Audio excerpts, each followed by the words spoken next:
Alright, so in this video I'm going to start Chapter 5.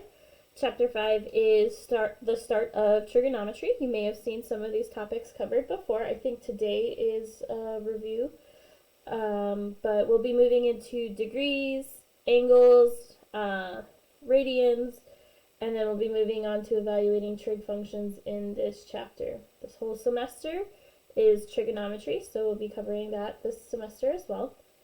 So let's start off with this. An angle is formed by two adjacent rays that meet up at a point called the vertex.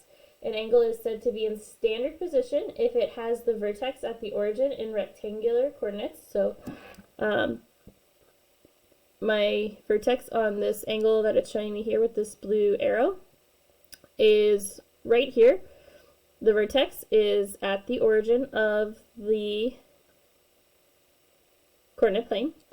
And then its initial side is along the x-axis, so the initial side is this part right here.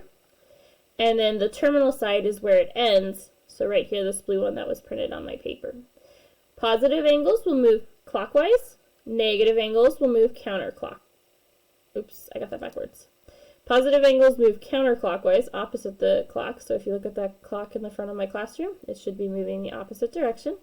Negative angles go clockwise, so they follow the clock's hands. The graph is broken up into 4 quadrants, 1, 2, 3, and 4. These are just Roman numerals for that.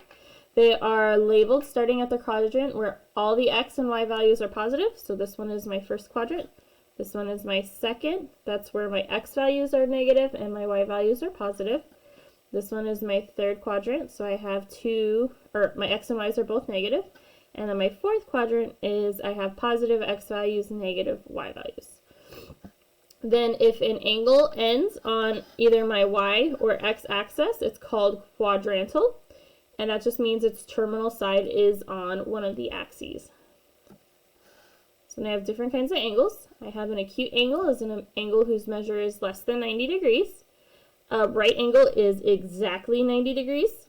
Obtuse angle is between 90 and 180, and a straight angle is a straight line, which remember from geometry is 180 degrees. So, two angles are said to be coterminal if they have the same initial and terminal sides and are found by either adding or subtracting 360 from each other. So what this means is I could have an angle like this, and this right here is my angle to it, or I can start at my initial side and I can make a complete circle to again end up in the same position. So it's kind of like if you stand staring at the wall at the front of the room and then you spin in a circle, you're still going to be staring at the wall at the end. So what numbers 1 and 2 want me to do are to find two coterminal angles, one positive and one negative, for each of the angles given. So because number 1 is more than 360 degrees, I'm going to start by subtracting 360. 390 minus 360 gives me 30 degrees. 30 is a positive number, so that is my positive angle. Then I'm going to take my answer, the 30 degrees, and I'm going to subtract 360 to get my negative coterminal angle. And remember, all coterminal angles are just angles that end in the same position. So I'm going to do 30 minus 360, which gets me negative 330 for my second coterminal angle. Same thing for number 2, except this time I'm starting off with a negative degree. So I'm going to start off to get my positive. I'm going to add 360. So if I go back and grab my calculator up, I'm going to do negative 120 plus 360. Which gets me 240 for my positive angle. To do my negative angle, I'm going to use my original angle since that was already negative. So I'm going to do negative 120. And I'm going to go ahead and subtract 360. So when I type this one into the calculator, I want to make sure that this negative is the negative from the bottom of the calculator. And then the one in between the 120 and the 360 is the actual minus sign on the calculator. Then I just press enter.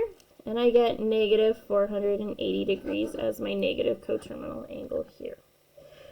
So what I'd like you guys to do is pause the video, work on these 2 practice problems down below for a bit, and then compare with everyone else at your group and make sure you guys are getting the same answers. And then once you guys do, resume the video and continue learning the notes. So then the next thing we have are complementary and supplementary angles. 2 angles are said to be complementary if the sum of their angles is 90 degrees. So I like to think of complementary as like corners, and corners have 90 degrees. Okay. And then 2 positive angles are said to be supplementary when the sum is 180. I don't have a good way to remember that. I just remember that if complementary is 90, then the other one has to be 180.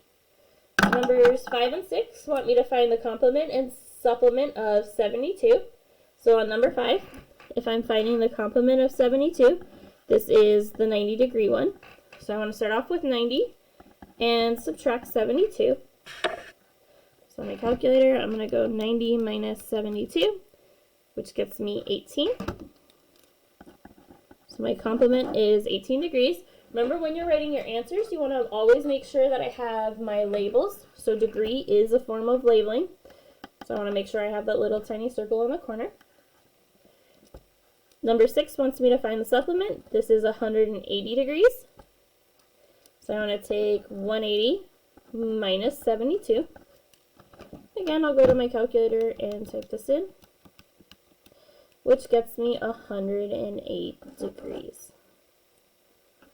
So same thing as the last 2 practice problems. I want you to take a few minutes to pause the video, work on the practice problems, and then compare with the others around you at your table.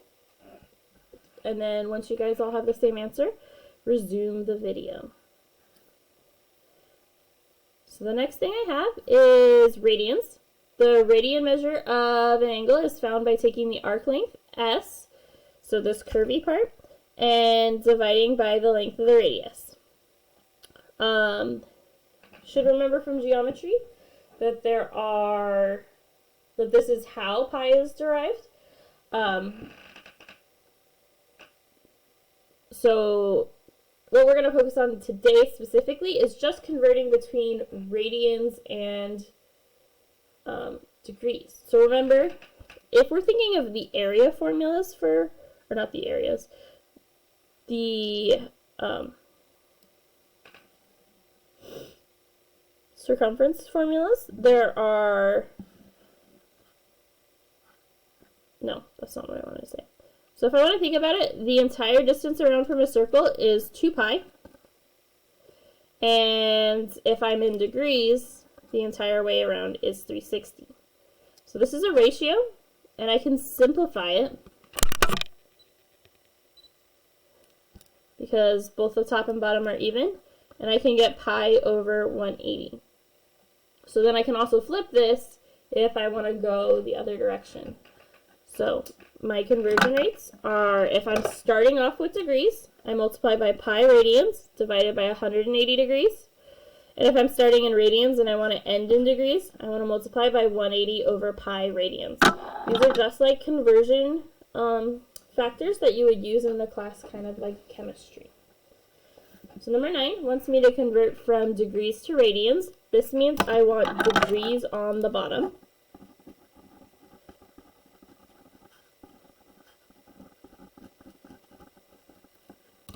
So I'm going to multiply by pi radians divided by 180 degrees. So what I can do is I can rewrite this as 135 over 180 times pi radians. Then to simplify that fraction out front, remember I can use my calculator. I'm going to use 135 divided by 180. I type that in. It gives me a decimal. If I don't know what this decimal is as a fraction, I can press the math button right here. And then I want to arrow over to the last choice that says FRAC. I press, no, it was back on math. My bad. So on math, this arrow to FRAC, this one will turn it into a fraction. So I press enter, and then enter again. So since I messed that up, I'll type it out again. I'm going to do 135 divided by 180. Then I'm going to go math, and then I have my first choice, which is arrow to FRAC. This will turn it back into a fraction for me. Then I press enter, and it gives me 3/4. So what I want to do for my final answer is I'm going to have 3/4, and then that pi will always go on the top of the fraction. And I want to remember to put that in because it's an important part of being a radical. If I typed in the pi in the calculator, it wouldn't have turned it back into a fraction for me. So same thing for number 10. I want to go ahead and multiply by pi radians over 180 degrees. So I can go ahead and split this up. I'm going to have negative 270 over 180. And then pi radians. So then I just want to type the fraction part into my calculator for now. So I'm going to do negative 270 divided by 180. Then I'm going to go math, FRAC, enter, enter, which gives me negative 3/2. And I want to remember to put my pi back up on top for my radians. Okay. Again, take a few moments to pause the video, work on, nope, not here. Actually, I wanted to solve these ones first. So these ones, I'm going the other way around because radians is the first word it says. I want radians on the bottom.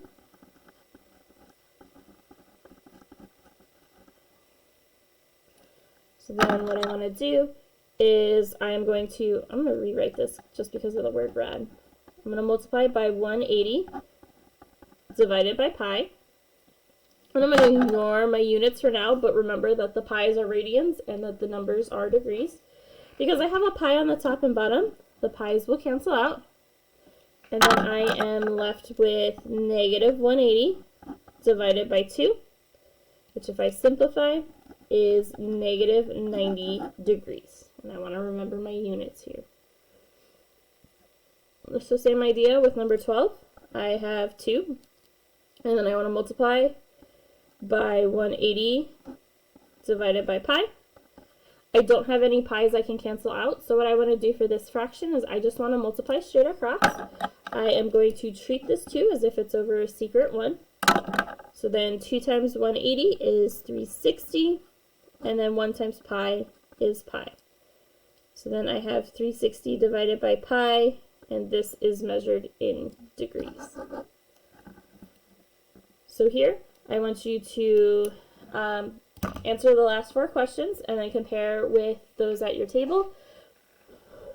And make sure you have the correct or the same answers. And then once you do, start on the homework assignment, the 5.1 day 1 assignment.